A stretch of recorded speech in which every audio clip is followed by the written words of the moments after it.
Hi guys, it's me, Rusty 78609 in Central Texas, and my channel is Rusty 78609. And this morning, I'm going to do a video right now on how to stay busy, kinda, when you're retired. I'm living the retired lifestyle. I have full-time RV. I live in an RV and have for 20 plus years, and one of the things that I did that was enjoyable and interesting was volunteering at national parks. I volunteered at Gila Cliff Dwellings, which is north of Silver City, New Mexico. I went there in May about 3 years ago and stayed for about 3 months. And then also volunteered a year later at Hovenweep National Monument, which is in the Four Corners area. It's west of Cortez, New Mexico, in Utah. It's right on the Utah-Colorado border, just north of the Four Corners area. And both of them are old uh, dwelling sites of one. The Hovenweep was basically the Utes, and the uh, Gila Cliff Dwellings was it starts with an M.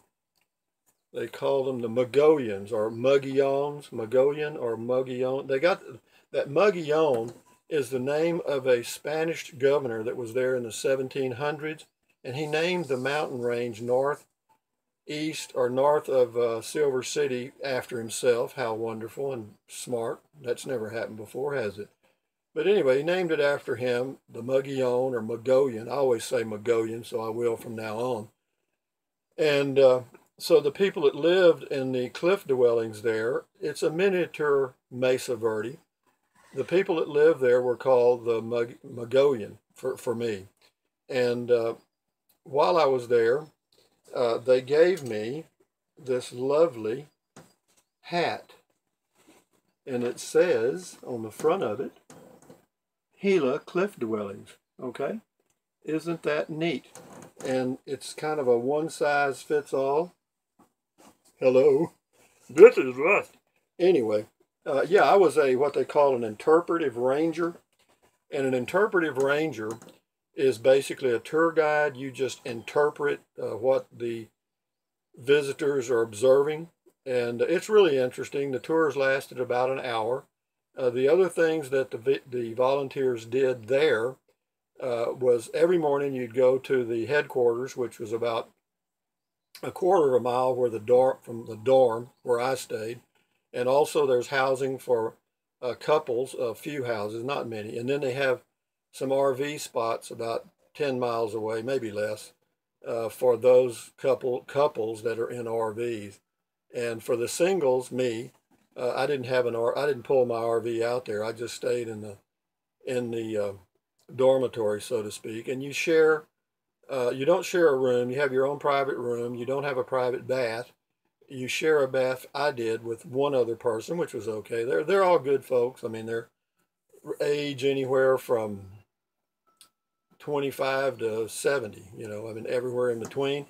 And the dorm held about, I think, 6 volunteers, and it was okay. They have a TV there, Wi-Fi, kitchen, full kitchen. Kind of a double kitchen, actually. You got 2 large refrigerators and stuff. So it's okay. You just have to be prepared to live the dorm life. And I really am not a dormer. I was in a dorm in the Peace Corps in 1994, and I wasn't too excited about that either. But anyway, it was okay, and I enjoyed it. But for you people that are retired, planning on retirement, or have some free time, you can volunteer at national parks. That's one of them. Gila Cliff Dwellings. And at Gila at that time, they paid you a $25 a day per diem. And that helped out on your expenses, because from Gila Cliff Dwellings to Silver City is an hour drive, I'm telling you. I mean, even though it's not that far in distance, you got to wind through the mountains.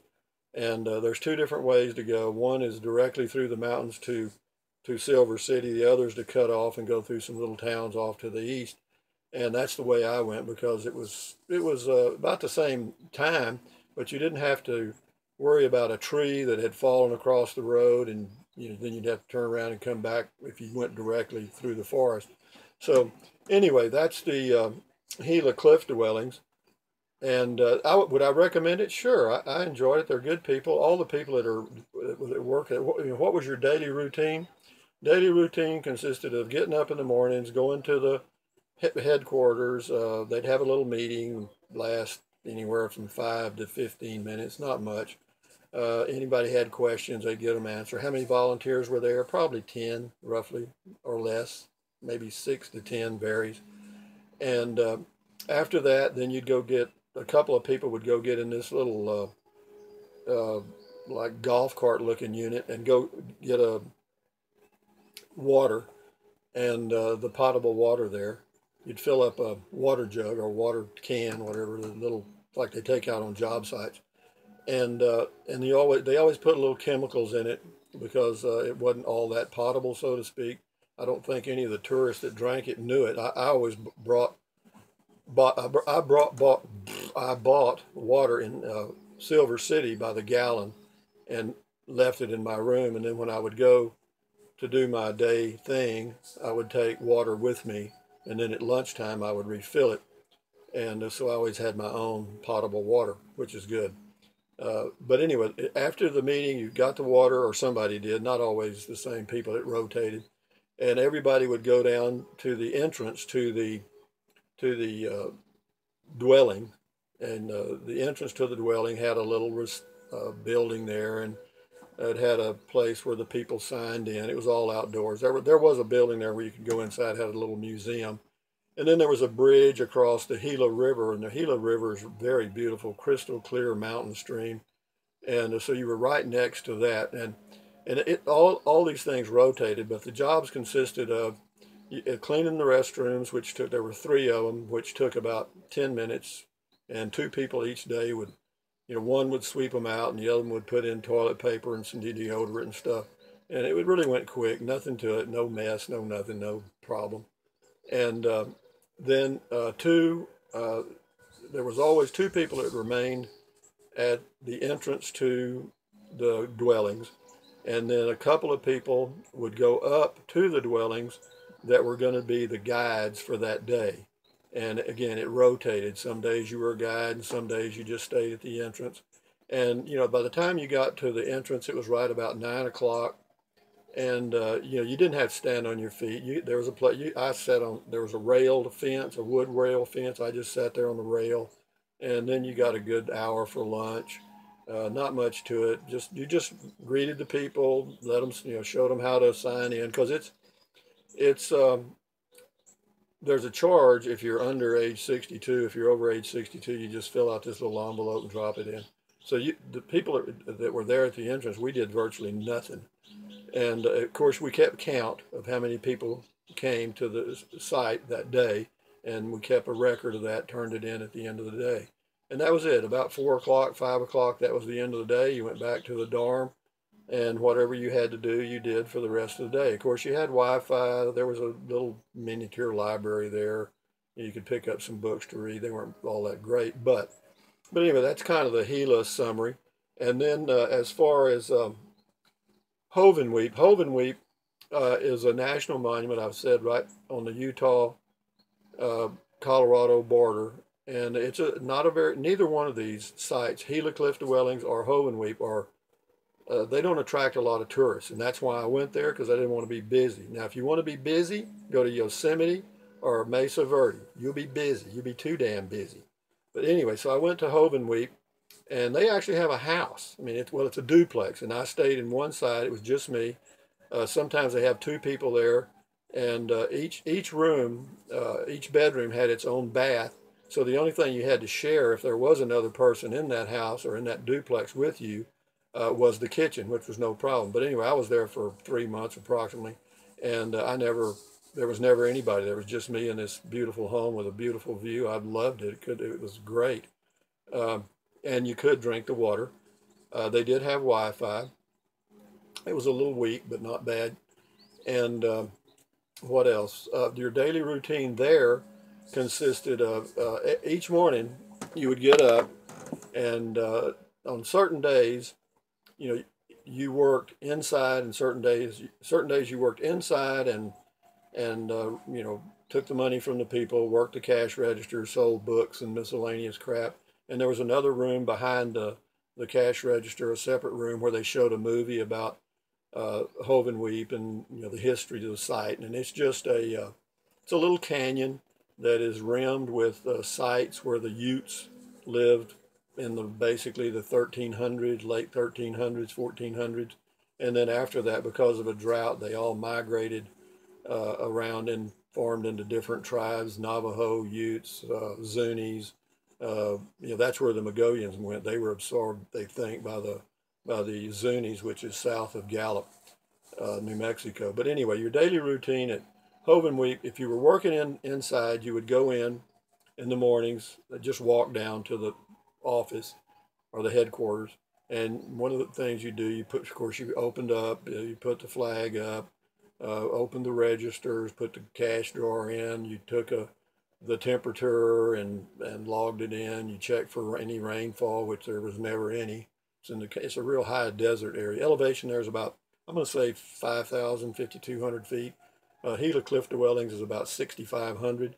But again, the daily routine, if you worked inside, you worked from mornings, you worked from 8 till noon, and then after lunch you came back, and then in the afternoons you got in the vehicle, the park vehicle, truck, pickup, and just drove around the park and monitored the trails. And that was nice. You'd go around and you'd check the sign-in sheets at the various sites. There were like 4 more or 5 more sites, and they were scattered all over. So you'd spend all afternoon just riding around a pickup, and then come back and park the truck, and you're done for the day. And they paid a per diem of, oh, I can't remember, I think it was $10 or $15 a day, which, you know, helped out. And it was about an hour to Cortez, New Mexico. That was basically the nearest food. And Cortez is a nice little town. They got a nice grocery store there, Walmart and all the good stuff. Nice places, restaurants to go eat if you choose to. And so it was nice. High desert. I love high desert. Gila Cliff Dwellings is high desert. It's in a forest. Gila Cliff Dwellings is in a forest, but it's sparse. You know, I mean, it's not a thick forest. I mean, you've got views. But anyway, back to Hovenweep. You know, and then after, at the end of, you know, of course, you only work 4 days, 4 days on, 3 days off, and that was at both sites. You got 4 days on, 3 days off, and your schedule varied. You know, most of the times you worked weekends, which is you would expect, because that's when the peak of the tourists are. And as far as on your time off in Gila, of course, you know, you could go to Silver City, and there's some places to go there. There's City of Rock State Park south of Silver City. You can go up to Gila, not Gila, but Daddle Springs, which is north. Pretty good drive. But I mean, there are some sites to go see. I just cruised around, and that's about it. And at Hovenweep, God, you're right in the middle of the most beautiful area in the United States. You know, southeastern Utah is just freaking amazing. And you know, you got the Arches, the Cedar Breaks Park. I don't know, a number of different parks in that area that are just awesome. And so those were just day outings, and that was it. And you're not going to make a lot of money. But anyway, I got a hat from, this came from Hovenweep. This is my Hovenweep cap. It says Hovenweep. That was a little badge the kids got for filling in a little book. And I just happened to stick one on my hat. I mean, I'm like this.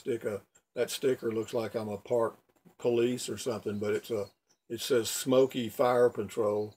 And then on the back, that little round one is just shows that you're a volunteer. You stick that on your shirt that you wear every day, along with your little name tag right there. And anyway, that's it. And then also, I got, you know, once you volunteered for a while and you get enough hours, they give you you become what's called a Master Ranger. You know, it's a volunteer Master Ranger Corps. That's this thing right here. Does it mean you make any more money? No. Does it mean you do anything? No. It just means you got another stupid patch that you can stick on your shirt, and all the other volunteers, I guess, are green with envy, which I don't think they ever are, because they're all old. Probably most of them couldn't see it anyway. So anyway, are there other options for volunteering when you're retired? Of course. You could go to Bureau of Land Management, or you can check with them. They've got a number of sites where they have volunteers, and Bureau of Land Managements are even better than national parks, because when they pay a per diem, it's a good one. I mean, you can make 25, $50 a day at Bureau of Land Management, and they're nice. You know, they're good, and some of them you're on your own. You're the only one there, and that's not all bad. But they have a full hookup site. Now, as far as having housing, I don't know of any offhand Bureau of Land Management that have housing. Now they may.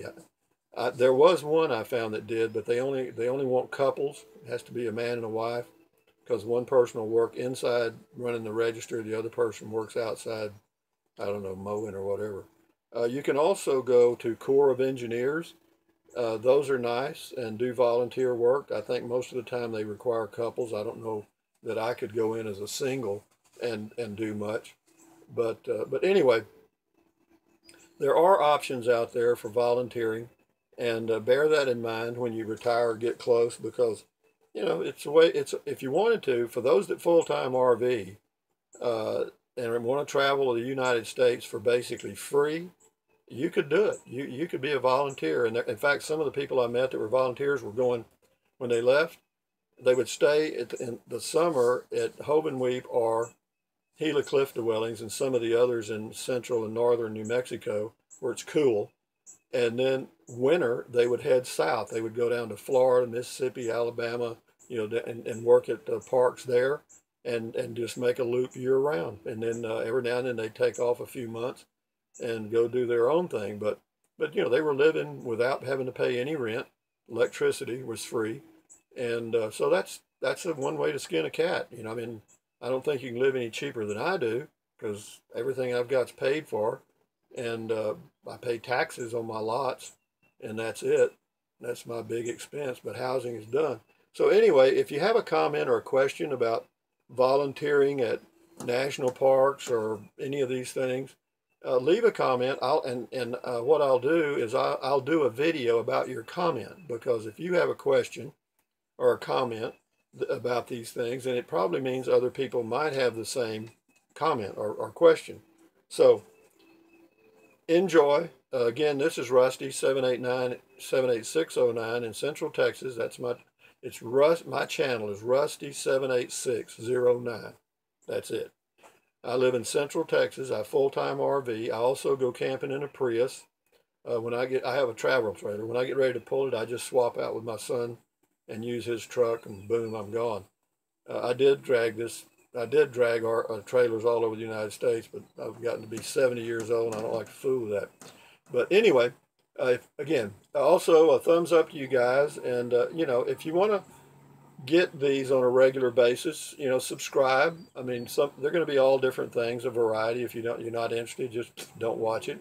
But every now and then I may hit something you enjoy, and I try to do something every day. No matter what it is, even if it's just to say hi, I'll do that. And anyway, that's all I got for today. I can't think of another thing. Again, enjoy your day, amigos.